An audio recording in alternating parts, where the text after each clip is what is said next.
Defensive driving techniques are at the heart of Connex Rail's train driving policy. The adoption of these techniques by all our drivers will contribute towards a marked reduction in the incidence of signals passed at danger, or SPADs as they're universally known. The results of a SPAD are always potentially very dangerous.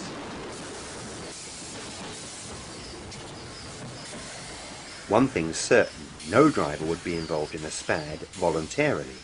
So what can we do to minimise the risks? Well, one area of risk, particularly to the less experienced driver, is that arising from poor rail condition. At certain times, and particularly during the autumn leaf fall season, the head of the rail becomes contaminated. This causes slipperiness, or to put it more technically, it lowers the rail adhesion factor, making it more difficult for the train wheels to grip. Railhead contamination can also happen at certain locations all year round, due to industrial pollution or certain natural conditions. This lack of grip can make it difficult to start the train.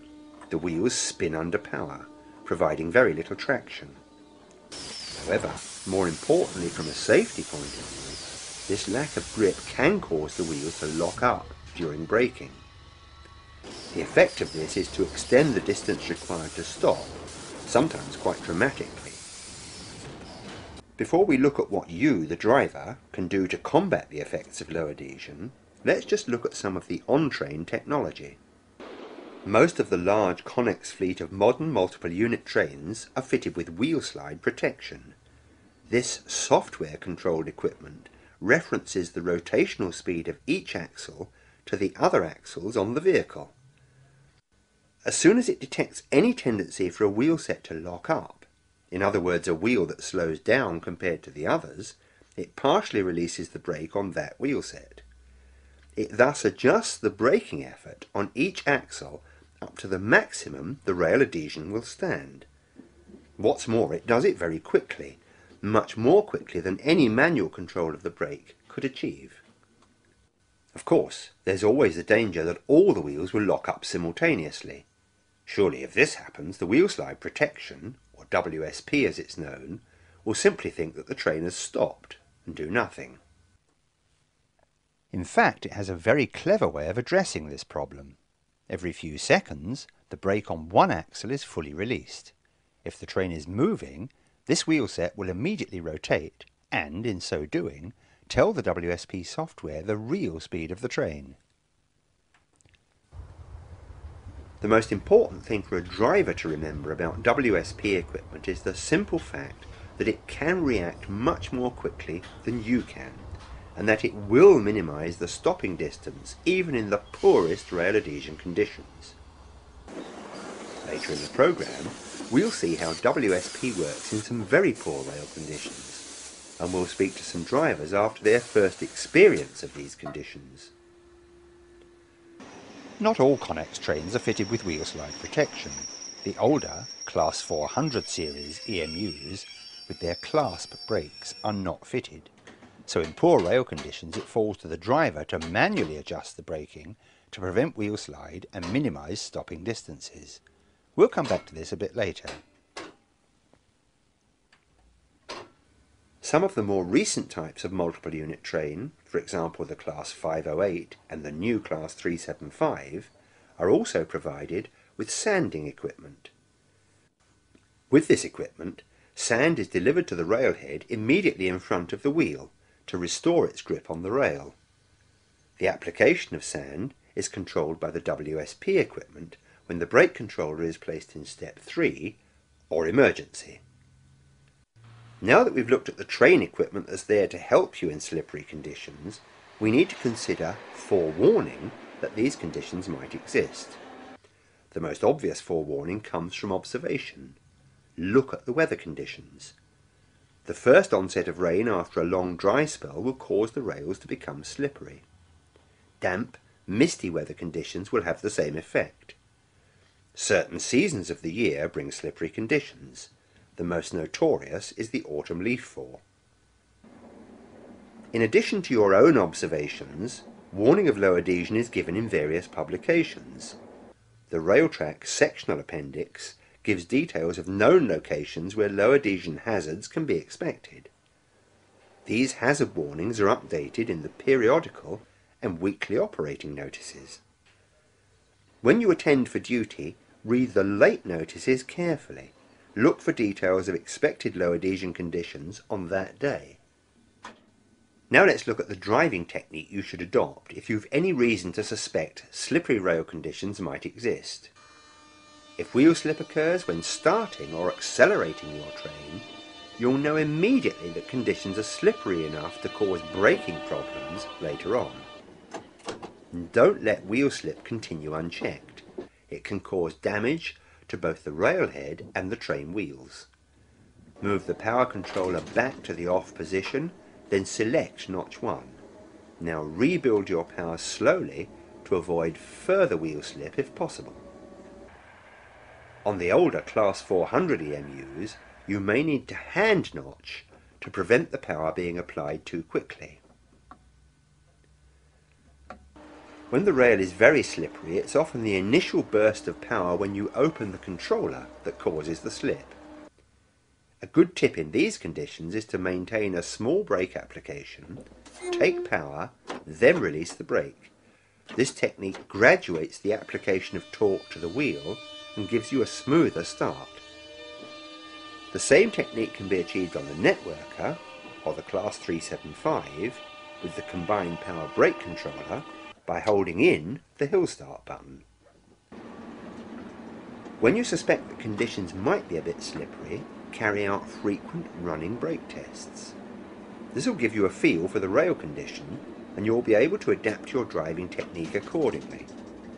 The golden rule is this: if you've any reason to think that low adhesion conditions might be encountered, brake earlier and brake lighter. In these conditions, the distance you'll need to stop can be very extended, even doubled. Take extra care on your final approach to a stopping point, be it a station platform or a signal at danger. A low-speed wheel slide could still cause a run-by. If necessary, take all the speed off the train well in advance, then approach the stopping point at walking pace. Connex trains fitted with wheel slide protection are those equipped with 3-step brakes. In low adhesion conditions, you should make an initial application in step 1 or step 2, depending on the unit type. If WSP activity starts at the head end of the train, you'll see it on your brake cylinder gauge and you'll hear it operating, rapidly releasing air from the brakes. The speedometer might also start to swing wildly up and down. If you feel you need it, you can increase the brake to step 3. But whatever you do, don't attempt to counter the wheel slide by manually releasing the brake. In these circumstances, you must trust the WSP to act efficiently in reducing to a minimum the stopping distance required. Also, don't forget that, however alarming it may seem, the rapid WSP activity at the head end of the train is helping to clean the railhead, giving the wheels further back a better chance to grip. If you start fanning the brake yourself, you'll only confuse the WSP equipment and take much longer to stop. The older Connex trains are equipped with the Westinghouse automatic air brake combined with the non-automatic electro-pneumatic brake, known as the EP brake. These trains don't have wheel slide protection, so if you begin to experience wheel slide, you'll need to partially release the brake to get the wheels rotating, then reapply. In other words, the action you take with these older trains is the exact opposite of that for WSP-fitted disc brakes. Manual adjustment of the brake to counter the tendency for the wheels to slide. Finally, with all types of unit, if your stopping distance is becoming very extended and you're in danger of overrunning a station platform or passing a red signal, make an immediate emergency brake application and leave the brake controller in this position until the train has stopped.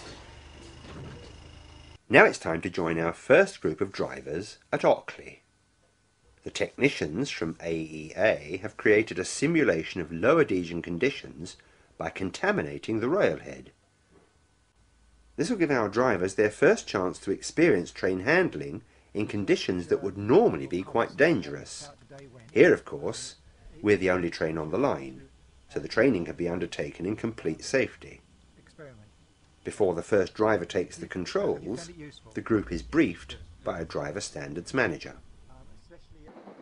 With the briefing over, it's time for the first driver to take the controls over the simulated low adhesion section. When you pull the up platform, you'll see the light, see the posts and the light. When we see that, we shut off brake to application 2, right, yeah.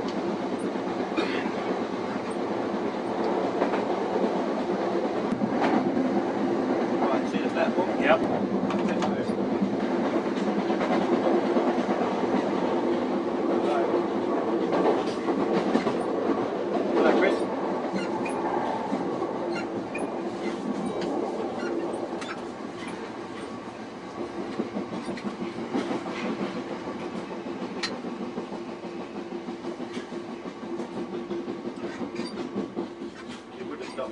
That works. You would have stopped.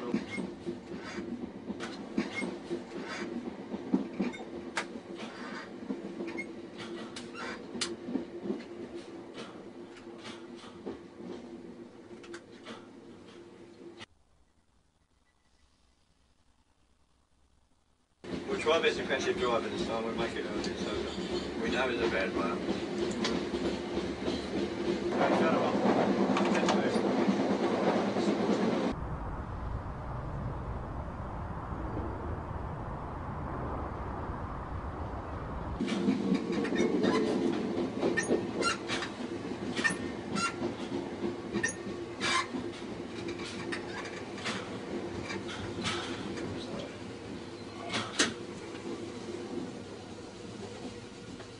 Bit of defensive driving, we'll manage it.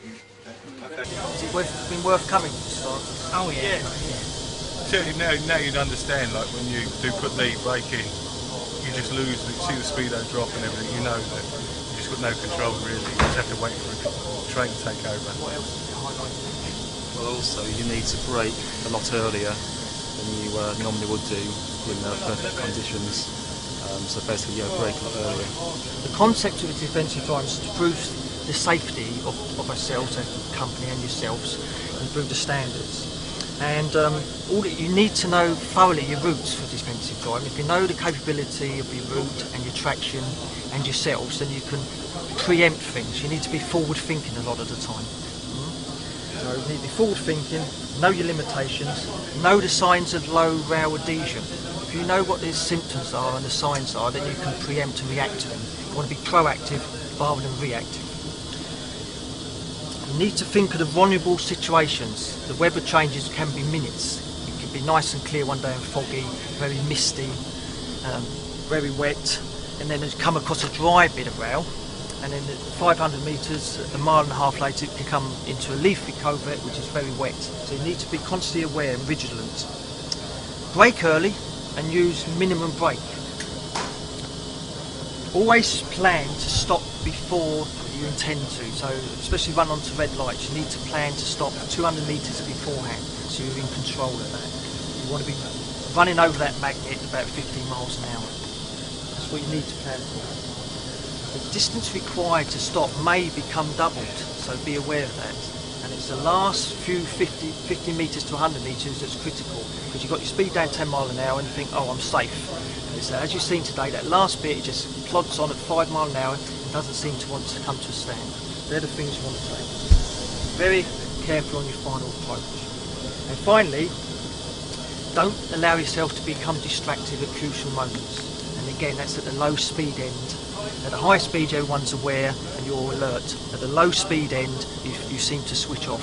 So don't let yourself become distracted. A week later, we joined another group of drivers on the Bromley North branch. The same simulated conditions had been applied, but this group are driving a Class 466 networker.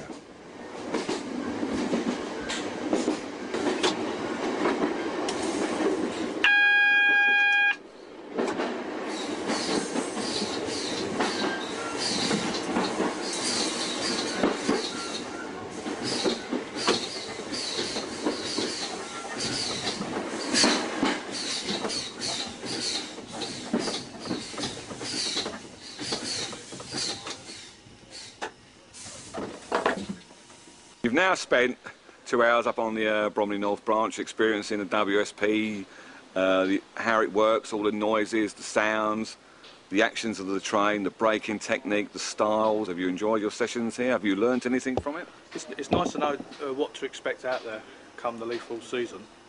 I think it's shown doing it at different speeds, the different reaction that you get from the train and the different stopping, with just sort of like 5 mile an hour difference, what it can make. Yeah. So that's useful to know, certainly. Now you're going to drive defensively. Are you quite happy that once you know that conditions are bad and you know how the WSP is going to perform, that you can stop the train in the right place? Yeah. Yes, I felt it was beneficial to experience these under control conditions. So I think that'll be beneficial for the future.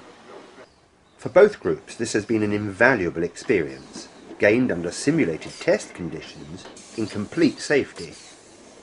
It means that when they encounter low adhesion for real, they'll have solid experience to fall back on.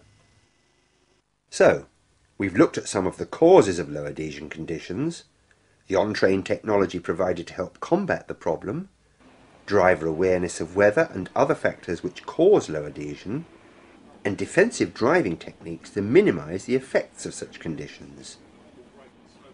Don't forget that the drivers we saw were handling 3-step brake units fitted with WSP equipment. Older tread brake units without WSP must be handled in a different way. These newly qualified drivers have not experienced a leaf fall period before and will have learned a great deal from these simulated conditions. Other long-standing drivers will have experienced this for real in previous years. However, the problems encountered and the lessons learned are identical. This program supports the techniques covered within the Connex Train Driving Policy booklet.